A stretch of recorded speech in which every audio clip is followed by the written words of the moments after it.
जी बिल्कुलु सही था चओ तव्हां मेरू। सालार इहो सुठो कमु न आहे कयो, इन जे करे ई त मां सालार जी मुखालफ़त थी कयां। ऐं हूअं मूंखे सालार कोड़ो न आहे, हू मूंखे पंहिंजे साह खां वधीक प्यारो आहे। सदोरी मुंहिंजी भाॼाई आहे बानो, इन करे उनखे मारण सालार खे जुगाए नथो। सालार ग़लति कयो आहे, इन करे सालार खे घुर्जे त नादिर खां माफ़ी घुरे। अल्लाह न करे जेकॾहिं नादिर मूंसां ईअं करे हा त छा सालार हुनखे छॾे ॾियां? हरगिज़ न। इन्हीअ करे सालार खे नादिर खां माफ़ी वठणी पवंदी। बानो, मूंखे त ख़ौफ़ आहे जॾहिं ॿई भाउर आम्हूं साम्हूं थींदा त किथे झेड़ो न थी पवे। मेरू, कुझु बि थी पवे, मां तव्हां सां गॾु आहियां। तव्हां हमेशह हक़ ऐं सच जो साथ ॾिनो आहे ऐं मां बि हक़ ऐं सच जो साथ ॾींदसि। जेकॾहिं सालार ईअं न कयो त पोइ मां सालार खे हिन घर में रहण जी हरगिज़ इजाज़त कोन ॾींदसि। मेहरू, मां सालार सां गॾु न वेंदसि, मां तव्हां सां गॾु रहंदमि, हिते ई हिन ई घर में। बानो, सोचे वठि, मुड़ुस खां सवाइ रहणु ॾाढो ॾुखियो आहे।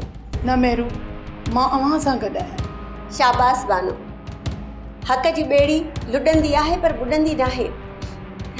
तो मुंहिंजो दिलि ख़ुशि करे छॾियो आहे। अच त भाॻु पायो।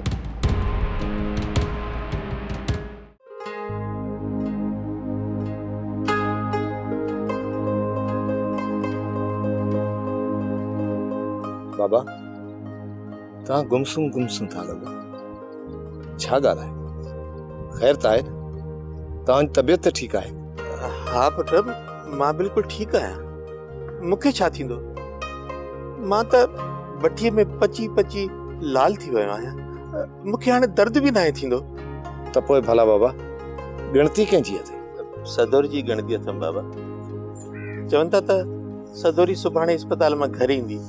ओ बाबा, त पोइ इहा ख़ुशी जी ॻाल्हि आहे। ख़ैर सां सदोरी अस्पताल मां मोटी ईंदी, असांजी बि अचण वञण खां जान छुटी पवंदी। बाबा, हू वॾे वक़्त खां पोइ पंहिंजे मुड़ुस जे घर ईंदी। तूं पीउ आहीं, दुआ ॾींसि। पर पुट, तॻियो चए पियो त सदोरी मता अंधी थी वञे। बाबा, तूं बि कमाल थो करे छॾी। तॻियो बि को माण्हू आहे जंहिंजी ॻाल्हि ते तो एतबार कयो आहे। तव्हां वॾा आहियो, दुआ करे छॾियोसि त ख़ैर सां पंहिंजे घर वापसि मोटी वञे सदोरी।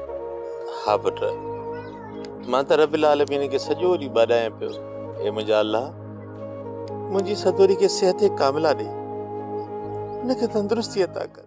सोप सीरियल सिंध ॼाई तमाम एपिसोड्स ॾिसो हाणे HD क्वालिटीअ में। विज़िट करियो असांजो YouTube channel Sindh TV HD drama. Subscribe कयो असांजो official YouTube channel Sindh TV HD drama ऐं वधीक अपडेट लाइ बेल आइकन खे क्लिक करियो।